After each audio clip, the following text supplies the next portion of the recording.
So let's start with chapter number 6 of the 7th standard. Okay. The chapter 6 क्या है? Triangle and its properties.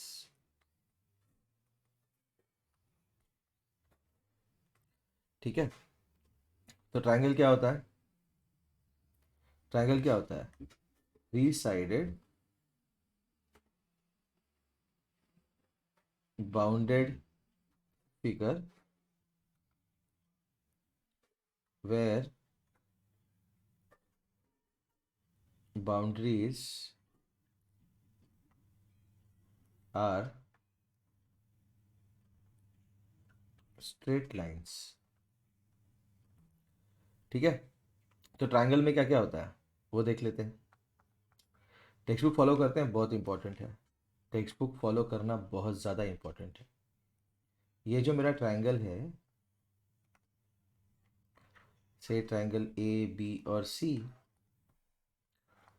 तो इसकी कुछ basic properties है जो आपको पता है. ठीक है, लेकिन एक बार देख लेते हैं. इसके होते हैं vertices which are A B and सी.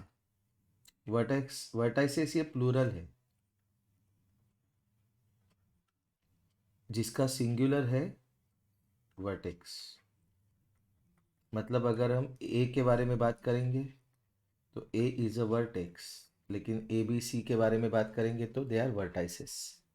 ठीक है. तो वर्टेक्स क्या होता है? वर्टेक्स क्या होता है? इट इज़ द पॉइंट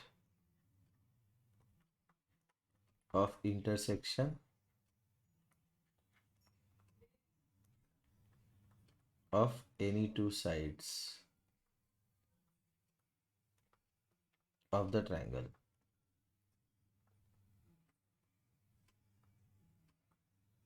क्या है vertex? Point of intersection of any two sides of the triangle. ठीक है. तो साइड्स क्या है? ट्रायंगल के साइड्स. तो साइड होते हैं लाइन सेगमेंट.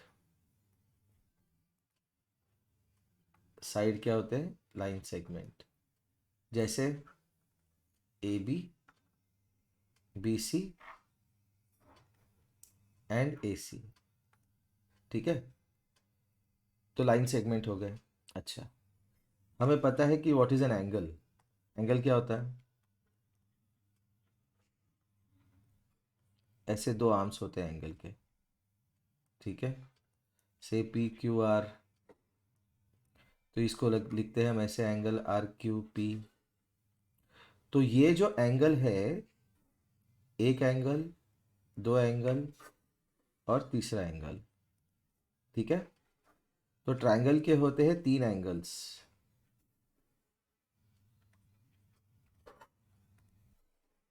उसको लिखते हैं angle A B C, angle B C A and angle B A C. मैं यूजुअली तीन अल्फ़ाबेट यूज़ करता हूँ एंगल को नेम करने के लिए. उसका रीज़न ऐसा है कि जब मेरे पास ऐसे एंगल आते हैं,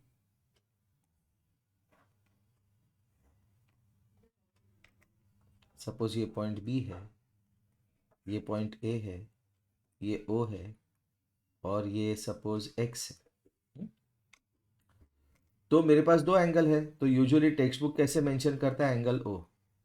लेकिन इसमें कंफ्यूजन रहता है कि एंगल ओ मतलब कौन सा, ऊपर वाला या नीचे वाला, ग्रीन वाला या ब्लू वाला. तो इसके लिए हम लोग क्या करेंगे? तीन अल्फ़ाबेट यूज़ करेंगे, angle A O B and angle B O X. तो यहाँ पे आप देख रहे हो कि तीन एंगल बने हुए हैं, angle A O B, angle B O X and angle A O X. ठीक है. ये तीन एंगल बने हैं और आपको दिख रहा है कि angle A O X is equal to angle A O B plus angle B O X. Okay. Alarm बजा, जोर का अलार्म लगा है. ठीक है. एनीवे, तो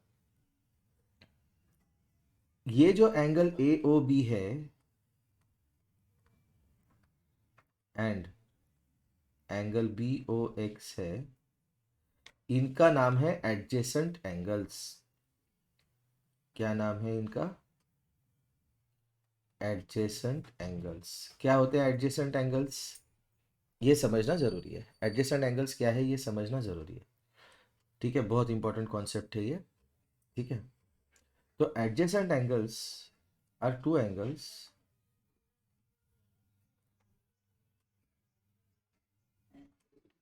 such that they have a common arm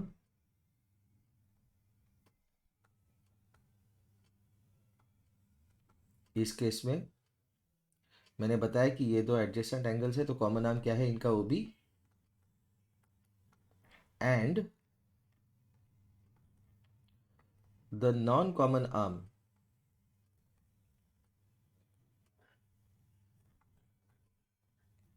is on either side of the common arm। मतलब क्या? कि इसके जो नॉन कॉमन आर्म्स है वो है AO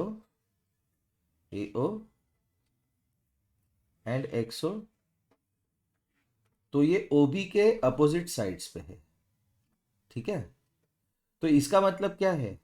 कि इसका मतलब ये हुआ कि angle AOB and angle AOX, ये जो दो एंगल्स हैं इनमें कॉमन आर्म है। कौन सा कॉमन आर्म है? AO।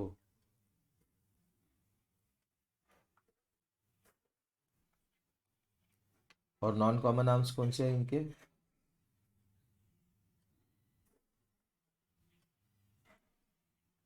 OB and OX। लेकिन ये जो नॉन कॉमन आर्म्स है ये कॉमन आर्म के अपोजिट साइड पे नहीं है, they are on the same side of the common arm. Non common arms are on the same side of the common arm। So therefore angle AOB and angle AOX are not adjacent angles। ठीक है, while we are at it, let's look at the concept of straight angle। क्या होता है straight angle? ऐसे होता है straight angle। Angle XOA। तो straight angle का मेजर कितना होता है? 180 डिग्रीज। और अगर मेरे पास ऐसे एंगल है जहां पे ये सपोज M है, एंगल M, और ये है एंगल N, तो इन दो एंगल्स के जो नॉन कॉमन आर्म्स है they are on opposite side of the common arm, तो ये एडजेसेंट एंगल है। लेकिन जो नॉन कॉमन आर्म्स है सपोज OA एंड OB, और इसको नाम दिया मैंने X, तो OA and OP are along the same line and in opposite direction.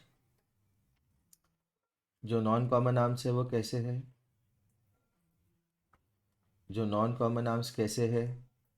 OA and OB, so they are on opposite sides of the common arm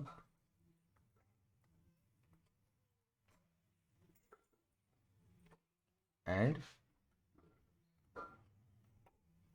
they are along the same line।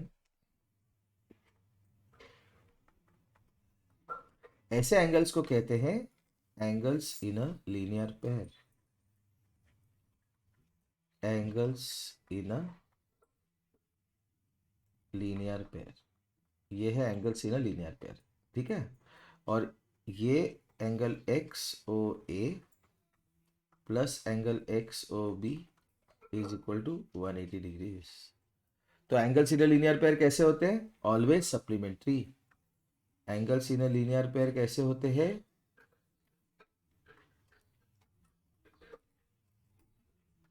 Always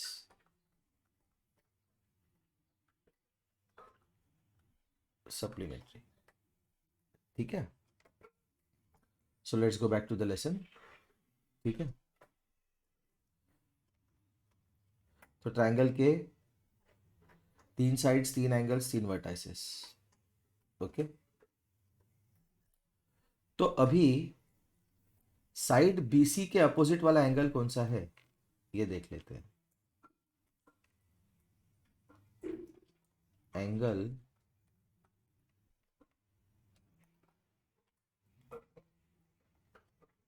opposite to side BC कौन सा है? Angle A। तो हम ऐसा name करेंगे क्या? नहीं, हम नेम करेंगे BAC। इवन तो टेक्स्ट बुक में उसने वैसा दिया है एंगल A वगैरह, फिर भी हम ऐसा ही नेम करेंगे so that confusion is avoided, okay fine. अभी देखो, तो ये कहता है कि ट्रायंगल का क्लासिफिकेशन, क्लासिफिकेशन ऑफ ट्रायंगल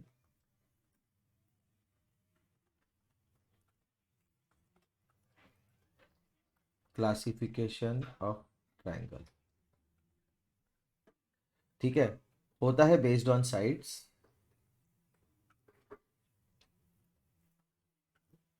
तो इसके बनते हैं 3 टाइप ऑफ ट्रायंगल्स। पहला है स्केलिन, जिसके होते हैं अनइक्वल साइड्स।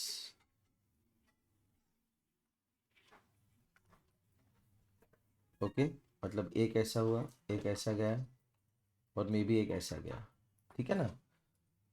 दूसरा होता है isosceles,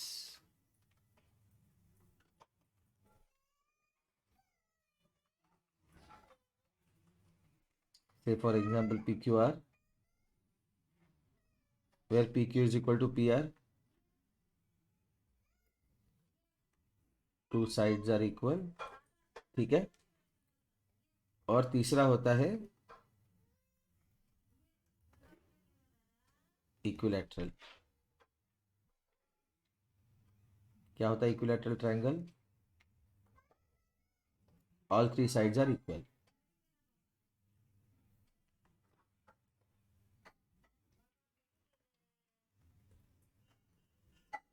okay fine.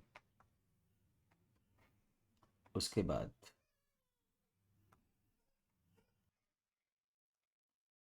while we are discussing this, एक इंपॉर्टेंट कॉन्सेप्ट डिस्कस करना जरूरी है। वो कॉन्सेप्ट ऐसा है कि जो इक्विलैटरल ट्रायंगल होता है, उस इक्विलैटरल ट्रायंगल के तीनों साइड्स इक्वल होते हैं,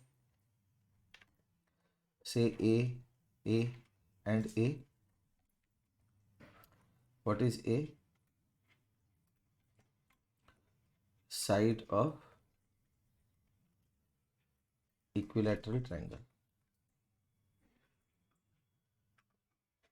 ठीक है। तो area of equilateral triangle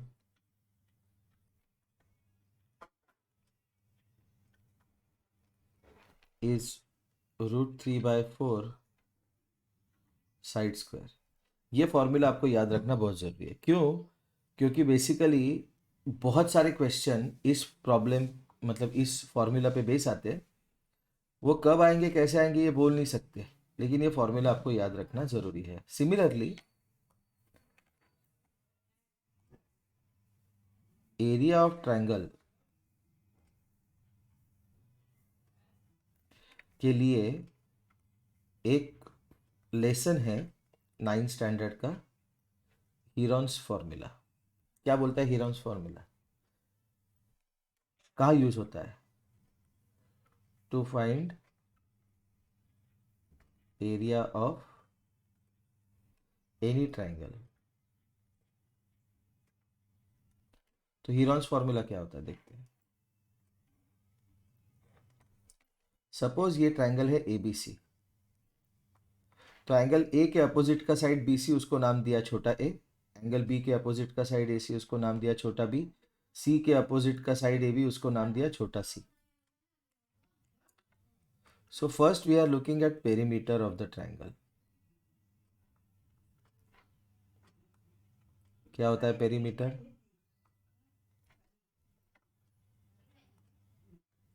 length of boundary.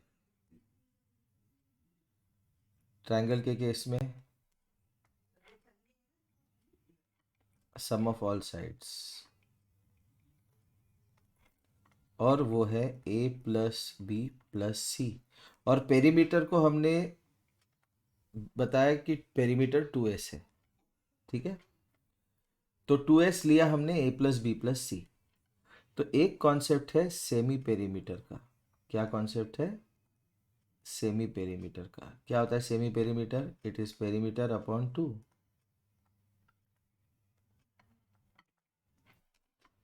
which is S, which is A+B+C upon 2।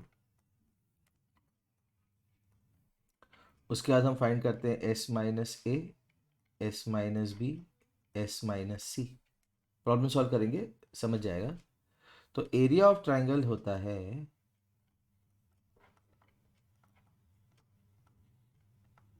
As पर Heron's formula √S, S-A, S-B, S-C। This area of triangle, ठीक है। तो इसका एग्जांपल लेते हैं।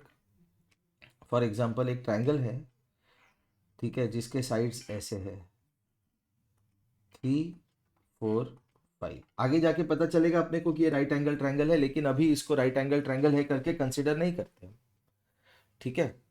सो एक ट्रायंगल है जिसके साइड्स है 3, 4 एंड 5। हमें फाइंड करना है इसका एरिया। तो सपोज इसको नाम दिया है A, B और C। तो इस केस में मेरा 2S क्या है? पेरीमीटर। 3 + 4 + 5, 7 + 5 12। तो S क्या होगा मेरा? 6, ठीक है। अभी यहीं पे देख लो एंगल ए के अपोजिट का साइड A, B के अपोजिट का साइड B, C के अपोजिट का साइड C। तो A is 5, B is 4 and C is 3। A is 5, B is 4 and C is 3। तो S-A क्या होगा? S-A होगा 6 - 5 which is 1। S-B क्या होगा? 6 - 4 which is 2। S-C क्या होगा? 6 - 3 which is 3। तो what will be the area of the triangle? Area of triangle equal to, as per Heron's formula, area of triangle is equal to √ of S, S-A, S-B, S-C। So which is equal to √ of S कितना है मेरा? 6, S-A 1, S-B, S-C। तो 6 6 36 का √6, 6 square units. ये निकल गया area of triangle using Heron's formula. Fine. तो अभी क्लासिफिकेशन ऑफ ट्रायंगल देखा हमने बेस्ड ऑन साइड्स। क्या क्या ट्रायंगल्स थे हमारे पास? स्केलिन, आइसोसेलिस एंड इक्विलैटरल, ठीक है। तो अभी classification of triangle based on angle, ठीक है।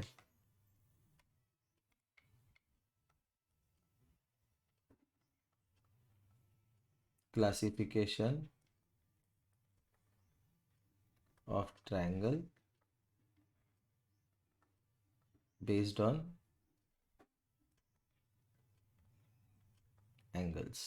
क्या है classification of triangle based on angles? First होता है acute angle triangle. Acute angle triangle क्या होता है? Acute angle triangle, all angles are acute.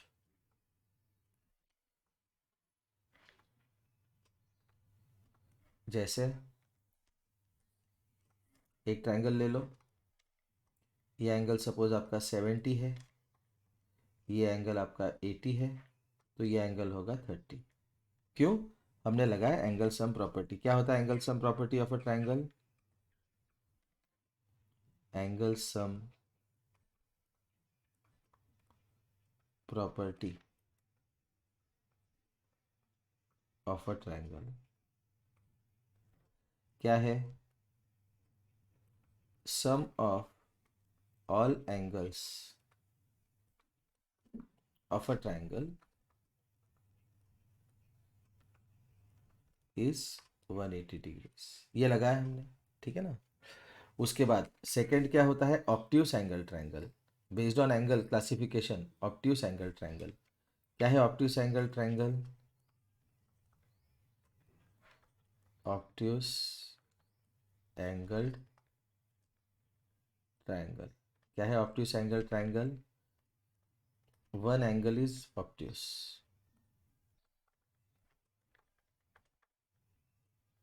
जैसे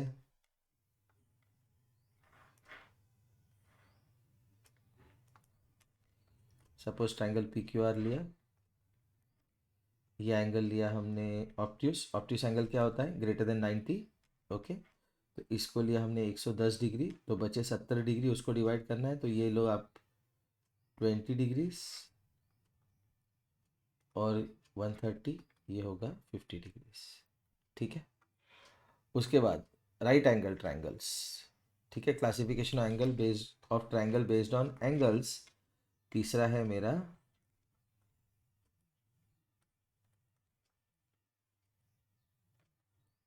right angle triangle.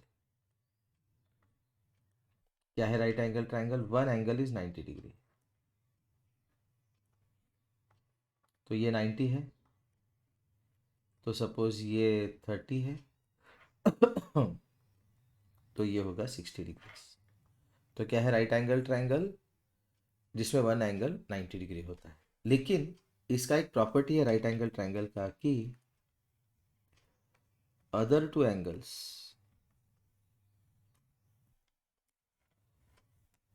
Other than the right angle, ठीक है ना, जो बचे हुए दो एंगल है, अदर टू एंगल्स, क्योंकि ट्रायंगल में तीन एंगल होते हैं, are acute and other two angles are complementary. ठीक है। क्या है राइट एंगल ट्रायंगल का प्रॉपर्टी? कि उसके जो दो एंगल होते हैं राइट एंगल को छोड़ के, वो एक्यूट होते हैं और वो कॉम्प्लीमेंट्री होते हैं। कॉम्प्लीमेंट्री एंगल्स क्या होते हैं? सम इज 90 डिग्रीज। ठीक है, फाइन।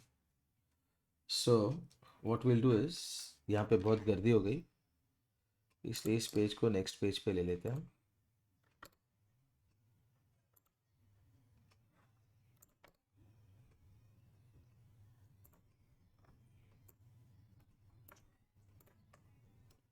ठीक है, let's move ahead. Right the six elements, three sides and three angles of triangle ABC. ये कर लिया हमने, ये वाला क्वेश्चन कर लिया। ठीक है। Right the side opposite to vertex Q in triangle P Q R. तो सेकेंड का फर्स्ट देखते हैं। एक ट्रायंगल लिया हमने P Q R, vertex Q लिया, उसके अपोजिट का साइड कौन सा है? P R. तो यहाँ लिखेंगे side P R. Angle opposite to side L M of triangle L M N. ये बनाया मैंने ट्रायंगल एल एम एन। ठीक है,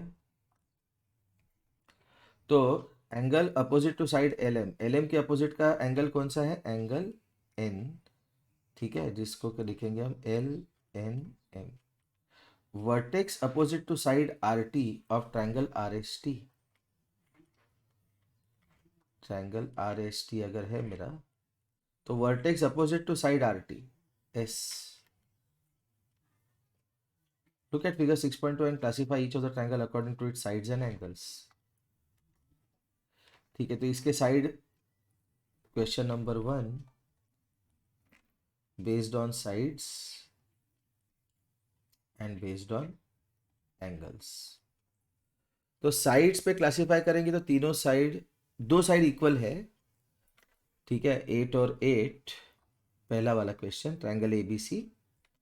ओके, तो एक मिनट, ऐसे लिखते हैं triangle based on sides classification and based on angles, ठीक है। तो ट्रायंगल कौन सा है मेरा, पहला वाला ट्रायंगल एबीसी। तो साइड पे कौन सा है ये ट्रायंगल, आइसोसीलिस। क्यों, दो साइड्स इक्वल है और एंगल पे दिख रहा है तीनों एंगल एक्यूट एंगल्स है, तो एक्यूट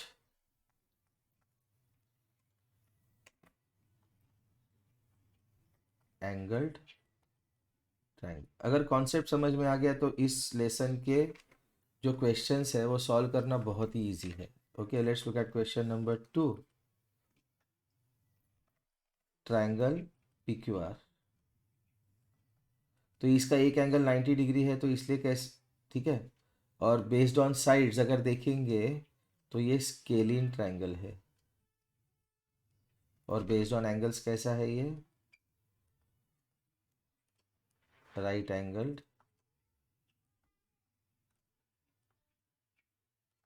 ट्रायंगल, ठीक है। उसके बाद थर्ड देखते हैं हम, बेस्ड ट्रायंगल एलएमएन। दो साइड इक्वल है तो कैसा हुआ ये, आइसोसीलिस। लेकिन आपको दिख रहा है कि ये जो एंगल एल एन एम है ये 90 डिग्री से बड़ा है, देखो ऐसे, ये 90 डिग्री है, उससे बड़ा है।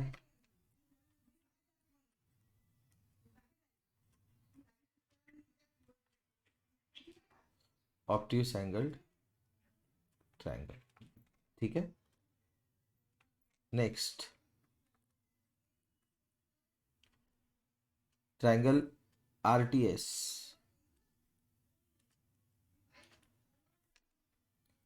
तो बेस्ड ऑन साइड्स, तीनों साइड इक्वल है तो कौन सा ट्रायंगल हुआ ये, equilateral.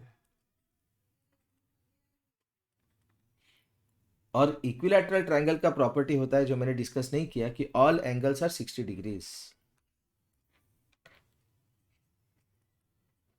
All angles of an equilateral triangle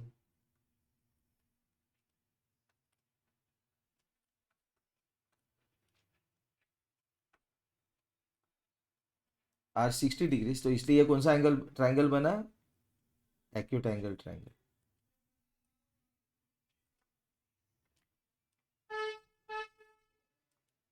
ठीक है। उसके बाद ट्रायंगल एबीसी, क्वेश्चन नंबर 5 का ट्रायंगल एबीसी, दो साइड्स इक्वल है तो कैसे बना ये, आइसोसीलिस। और अपने को दिख रहा है कि ये जो एंगल है ये 90 डिग्री से बड़ा है, therefore it is a obtuse angled triangle, ठीक है। उसके बाद क्वेश्चन नंबर 6, ट्रायंगल पीक्यूआर। कैसा है ट्रायंगल पीक्यूआर, आइसोसीलिस। लेकिन एक एंगल 90 है तो क्या बनेगा ये, राइट एंगल्ड ट्रायंगल, ठीक है। Medians of a triangle. तो मीडियन ऑफ ट्रायंगल क्या होता है, ओके, कि सपोज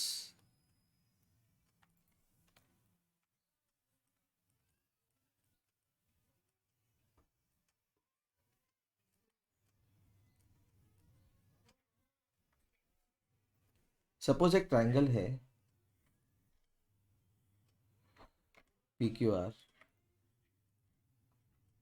और इसका मिड पॉइंट है एक्स, क्यू आर साइड का मिड पॉइंट है एक्स, और पी से मैं एक्स को ज्वाइन करता हूं। ठीक है, तो पी एक्स बनेगा मेरा मीडियन। ओके, तो what is median of a triangle line segment?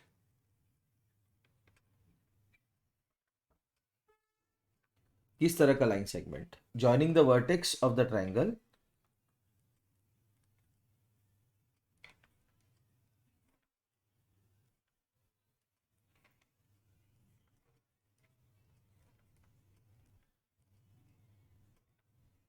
To the mid point of the opposite side. Okay, तो क्या है median of triangle? It is the line segment joining the vertex of the triangle to the mid point of the opposite side. तो जो भी triangle होता है, कोई भी ट्रायंगल होगा, देखो ये है मिड पॉइंट, ठीक है ना, तो वैसे सपोज y है इसका मिड पॉइंट पी आर का, तो इसको ज्वाइन कर दिया, ठीक है, और एक जैसे ये है मिड पॉइंट, तो इनको ज्वाइन कर दिया X Y Z. Z is mid point of P Q, z is midpoint of pq, y is midpoint of pr and x is midpoint of qr। तो ये जो तीन सेगमेंट बने, ये तीन मीडियन बने, तो इसका मतलब मीडियन ऑफ अ ट्रायंगल कितने होते हैं? तीन। Every triangle has three medians. Okay, और उसके बाद एक नया कॉन्सेप्ट लेते हैं, सेंट्रॉइड ऑफ अ ट्रायंगल। क्या? सेंट्रॉइड ऑफ अ ट्रायंगल क्या होता है? Centroid of a triangle, the point of intersection of the medians of the triangle. Point of intersection of the medians of a triangle is called the centroid of the triangle। ठीक है, और इसका symbol होता है G। जो ये point है, ये वाला पॉइंट, ये है G। क्या है G? Centroid of triangle. तो किसी भी लाइन सेगमेंट का मिड पॉइंट फाइंड करने के लिए क्या करेंगे? To find mid point of a line segment क्या करेंगे हम? ये जैसे मेरा लाइन सेगमेंट है ए बी, इसका मुझे निकालना है मिड पॉइंट। तो मिड पॉइंट निकालने के लिए we will construct the perpendicular bisector of that segment. We will construct the perpendicular bisector of that segment. कैसे करेंगे construct perpendicular bisector of the segment? हम लोग ए, सपोज मिड पॉइंट यहाँ पे कहीं तो होगा, बीच में यहाँ पे कहीं तो, ठीक है ना, अपने को पता नहीं, तो ए बी के हाफ से ज्यादा रेडियस लेके ऊपर और नीचे आर्क लगाते हैं हम, वही रेडियस लेके यहाँ पे ऊपर और नीचे आर्क लगाते हैं, और ये जो दो पॉइंट्स मिले, जब ये दो पॉइंट्स को हम ज्वाइन करेंगे, ये रहेगा perpendicular and this will be the perpendicular bisector. Okay, this will be the mid point. ठीक है, तो ऐसे मिला मुझे mid point of A B. Okay, medians of triangle देखा हमने। How many medians a triangle have? Three. Does a median lie wholly in the interior of the triangle? If you think that this is not true, draw a figure to show such a case। देखो, आप कैसा भी triangle लो, ये median होगा, ये median होगा, और ये मीडियन होगा, तो it will lie in the interior of the triangle. Interior मतलब ट्रायंगल के अंदर का portion. Altitude of a triangle बहुत इंटरेस्टिंग है। क्या है altitude of a triangle?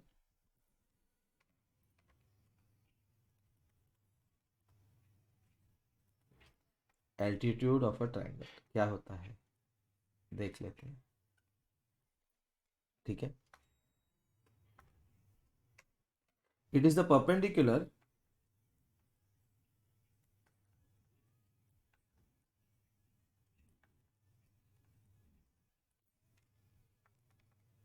drawn from a vertex to the opposite side.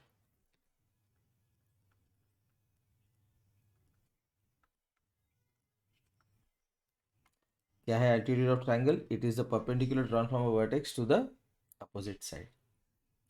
ठीक है, तो ये जो परपेंडिकुलर होता है ये कैसे होता है, देखो अभी उसको ड्रॉ करके देखते हैं.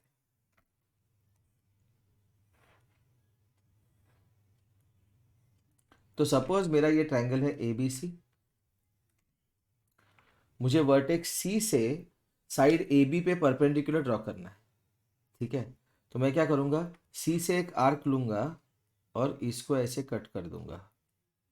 ठीक है, बाद में इसको नाम दूंगा एक्स और वाई. ओके, एक्स वाई के हाफ से ज़्यादा आर्क लेके यहाँ पे और यहाँ पे आर्क बनाऊंगा. सिमिलरली एक्स पे रख के, सिमिलरली वाई पे रख के यहाँ पे और यहाँ पे आर्क बनाया मैंने सपोज, और इन दोनों को ज्वाइन कर दिया. ये सी तक जाएगा. ठीक है, फाइन. तो ये होगा मेरा altitude from C to A B. Okay, जिसका नाम दिया मैंने सपोज सी क्यू. तो जो एल्टीट्यूड होता है ट्रायंगल का, ठीक है, that is the perpendicular drawn from vertex to the opposite side. इसको कुछ केसेस में कहते हैं height of the triangle.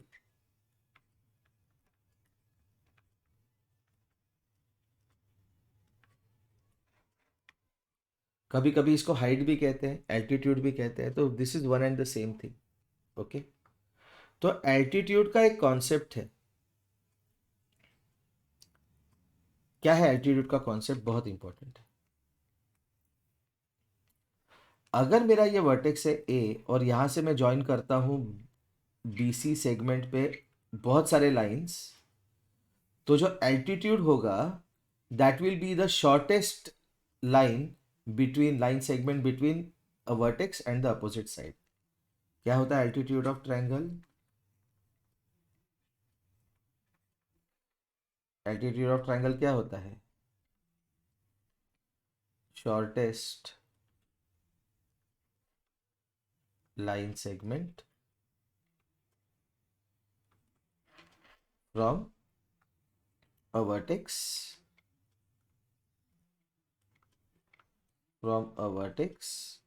to the opposite side. क्या है altitude of triangle? It is the shortest line segment from a vertex to the opposite side. ठीक है, fine. तो लाइंस जो एल्टीट्यूड रहता है उसके एंड पॉइंट्स कहाँ कहाँ पे रहते हैं? एक एंड पॉइंट होता है वर्टेक्स, दूसरा एंड पॉइंट होता है अपोजिट साइड पे. ठीक है,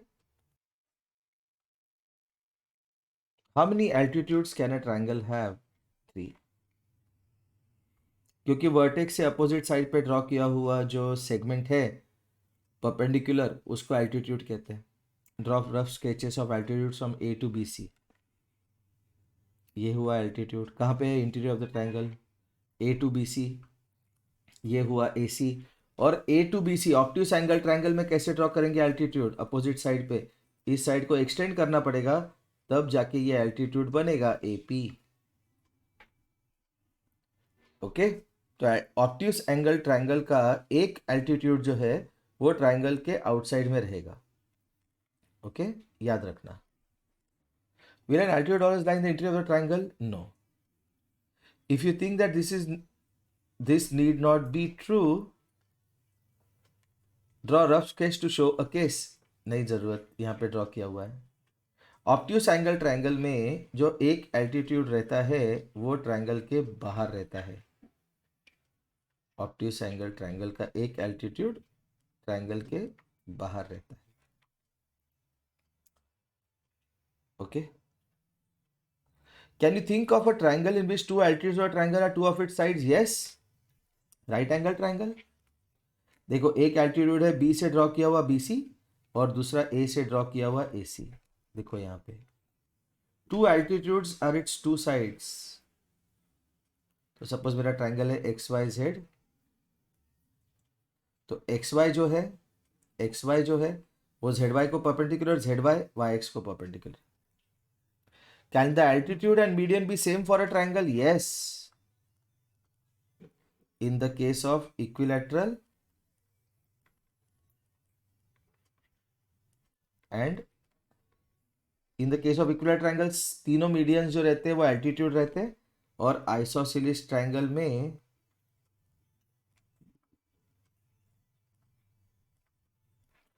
जैसा ये आइसोसेलेस ट्रायंगल है पी क्यू आर,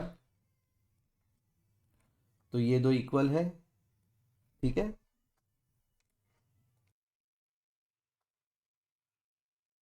तो ये जब P से हम परपेंडिकुलर ड्रॉ करेंगे क्यू आर पे, तो ये मिड पॉइंट पे इंटरसेक्ट करेगा, ठीक है। और इसका detailed explanation congruence of triangles में मैंने दिया हुआ है। तो M will be the mid point, तो PM जो है, PM is the median and PM is also the altitude. Okay, उसके बाद एक्सरसाइज 6.1 देखते हैं क्या कहता है। Exercise 6.1, in triangle P Q R D is mid point of Q R, D is mid point of Q R. तो PM क्या है, पीएम क्या है, परपेंडिकुलर है तो उसको कहेंगे हम एल्टीट्यूड, और पीडी को कहेंगे हम median. Is Q M equal to M R? No. क्यों? क्योंकि Q D is equal to D R, ठीक है। Draw rough sketches for the following. In triangle A B C BE is median, तो second का first देखते हैं। In triangle A B C, ये second का ए है। In triangle A B C BE is median,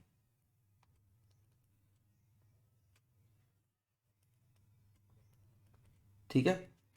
in triangle P Q and P R altitudes of the triangle. Second का B देखते हैं। In triangle P Q are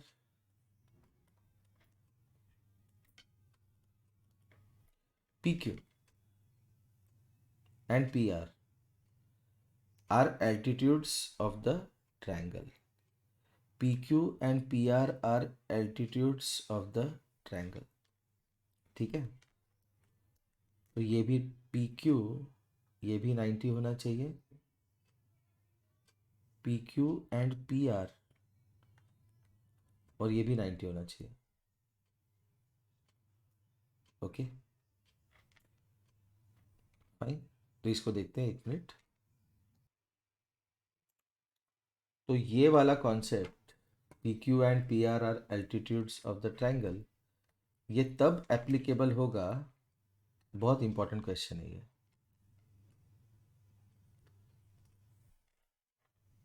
देखो PQ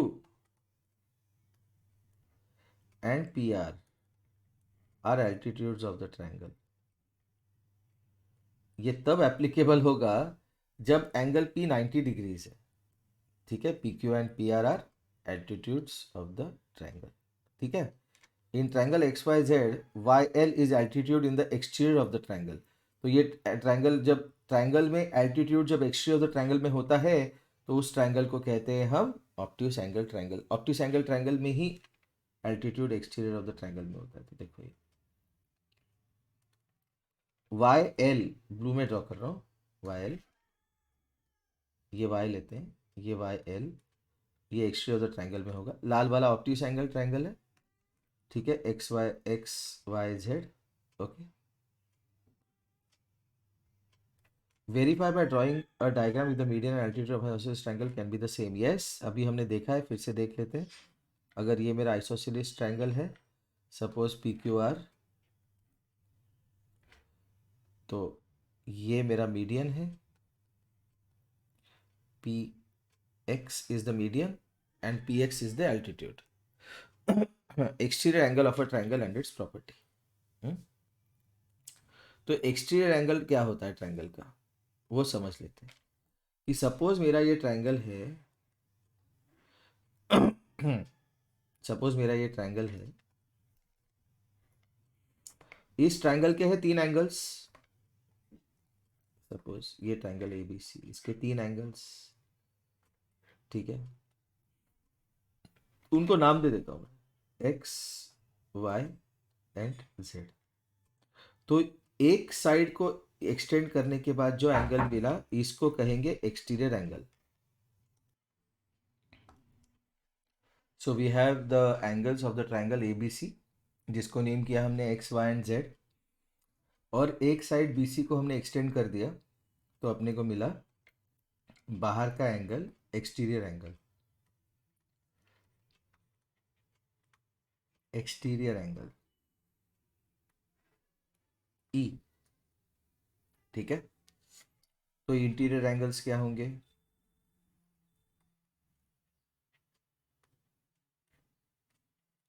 x Y and Z. ठीक है, तो अभी आप देखो कि angle E and angle X are in a linear pair, इसलिए उनका सम है 180। एंगल ई और एंगल एक्स कैसे है? E and X are angles in a linear pair. तो लीनियर पेयर के एंगल्स कैसे होते हैं? सप्लीमेंट्री। ठीक है, and angle x plus Y plus Z is 180 degrees. Angle x plus Y plus Z क्या है? 180 डिग्रीज। क्यों? Angle sum property. क्या है angle sum property? Angles of a triangle, उनका सम कितना होता है? 180। अब ये दोनों इक्वेशन 180 है, इक्वेट कर देते हैं इनको। e plus X is X plus Y plus Z, तो e क्या होगा? y plus Z. और ये है एग्जैक्टली एक्सटीरियर एंगल प्रॉपर्टी या एक्सटीरियर एंगल थ्योरम। ठीक है, तो क्या है property? Exterior angle of a triangle, exterior angle of a triangle is equal to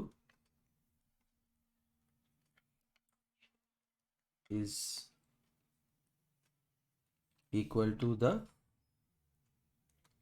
sum of the remote interior angles। क्या exterior angle property? Exterior angle of a triangle is equal to sum of the remote interior angles. ठीक है, fine. तो interior opposite angles भी कह सकते हैं, interior remote angles भी कह सकते हैं, कुछ भी कह सकते हैं। ठीक है, ओके, फाइन। तो इनका जो प्रूफ है, ये प्रूफ थोड़ा अलग है। हम लोग इतना कॉम्प्लिकेटेड प्रूफ नहीं किया हमने, क्योंकि हमने लीनियर पेयर का कॉन्सेप्ट पहले ही सीख लिया था। ठीक है ना? Extreme angle can be form for a triangle in many ways, write them, 3 of them are shown। ठीक है, here there are 3 more ways of getting extra angles, try to produce these rough sketches। बहुत अच्छा question है ये question दिखता है एकदम ऐसे सिली है, लेकिन ये बहुत अच्छा क्वेश्चन है। क्यों? क्योंकि इस क्वेश्चन की वजह से आपको ये समझ में आएगा कि देखो, अगर ये एक्सटीरियर एंगल है तो ये भी एक एक्सटीरियर एंगल है, ये भी एक एक्सटीरियर एंगल है इस ट्रायंगल के लिए। ठीक है, अगर ये वाला दिया है उसने ट्रायंगल पी क्यू आर में,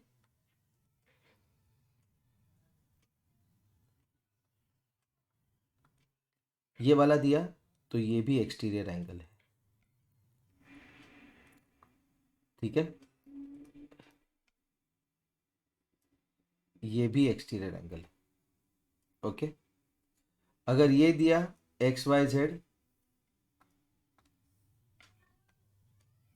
ठीक है, तो ये दिया ऐसे, तो ये भी एक्सटीरियर एंगल कंसिडर करेंगे, इसको भी करेंगे। तो आप बोलोगे सर कि इस ट्रायंगल में ये क्यों नहीं है एक्सटीरियर एंगल? ये भी है, लेकिन मैंने क्या कंसिडर किया, उसने जो डायरेक्शन में पहला वाला दिया उसी डायरेक्शन मैंने बाकी के दो कंसिडर किया। ठीक है, उसमें कोई फर्क नहीं पड़ता। Okay, are the extra angles formed at each vertex of a triangle equal? Not necessary, not necessary. इसको हम एनालाइज करते हैं। देखो, सपोज ये मेरा ट्राइंगल है पी क्यू आर। ओके, ध्यान से देखो, सपोज ये एंगल है मेरा 70, ये है 40, तो ये कितना होगा? इसको 50 लेते हैं हम, 120 और ये 60। तो ये जो एंगल है, ये जो एक्सटीरियर एंगल E1 है, तो E1 का सम क्या होता है? Sum of remote interior angles, मतलब 50 प्लस 60, मतलब ये बना 110। फिर ये वाला मेरा E2, ठीक है, तो E2 क्या होगा? 70 प्लस 60,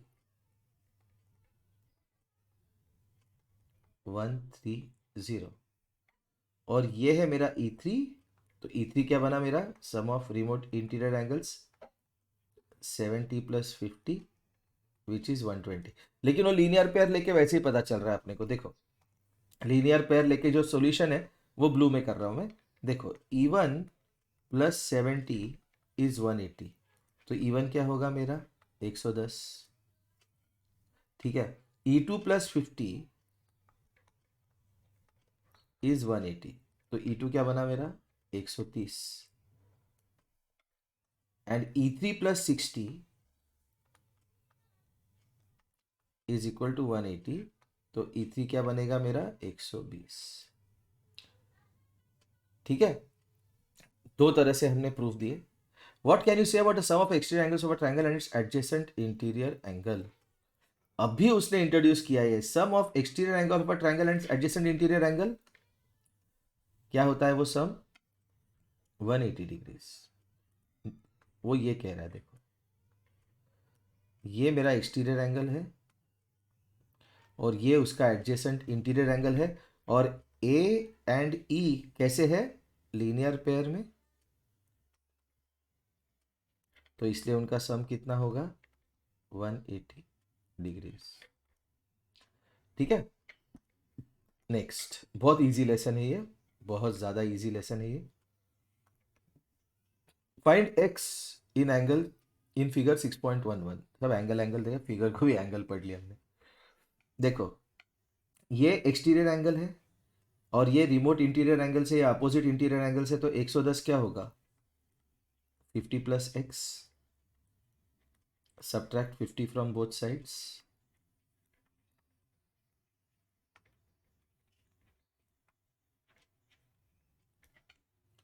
तो x plus 50 minus 50 is 110 minus 50, so x is equal to 60. What can you say about each of the interior opposite angles when the exterior angle is a right angle? अगर exterior angle right angle है तो उसके table draw करते हैं।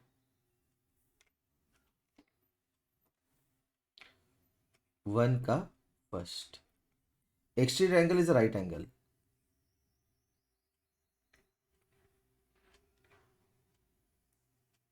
ये हुआ मेरा exterior angle, ये राइट एंगल है। Each of the interior opposite angles, ये एंगल और ये एंगल कैसे होंगे? ये एक्यूट एंगल्स,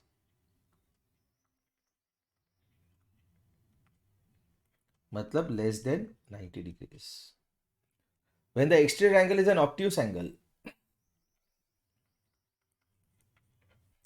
तो एक्सटीरियर एंगल अगर ऑब्ट्यूस एंगल है मेरा,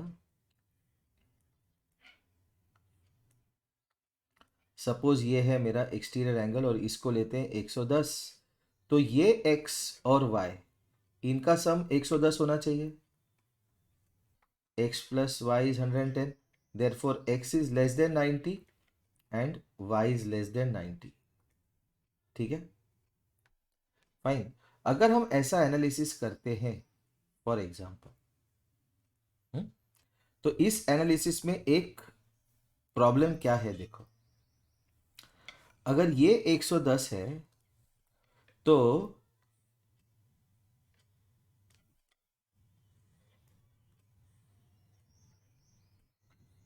देखो, ये तो 110 बन गया, समझो। हम्म? लेकिन अगर ये 100 है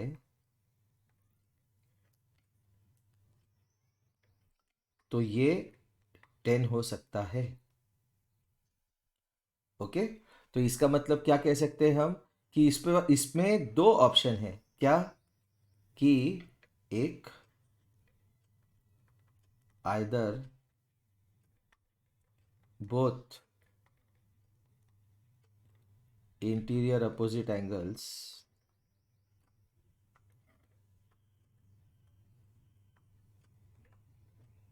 आर एक्यूट और B one interior opposite angle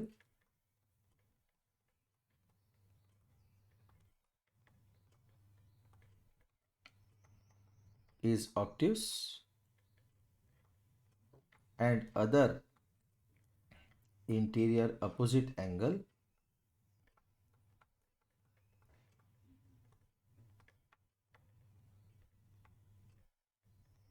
is acute। तो इसलिए इसमें दो एनालिसिस हो गए, ठीक है ना।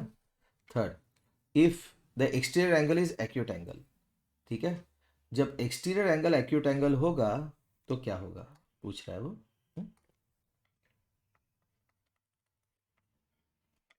एक्सटीरियर एंगल अगर एक्यूट एंगल है तो इसका मतलब ये हुआ, सपोज ये ट्रायंगल है आपका पी क्यू आर, तो ये हुआ मेरा एक्सटीरियर एंगल एक्यूट। तो ये जो है ये कंपल्सरीली ऑब्ट्यूस होना चाहिए, ठीक है। क्यों, इसको लो आप सपोज 70 डिग्रीज एक्यूट एंगल हुआ, तो ये कितना होगा 180 माइनस 70 कितना हो गया, ये 110 डिग्री। तो ये जो दो होंगे ये कंपल्सरी एक्यूट एंगल्स होंगे, कंपल्सरी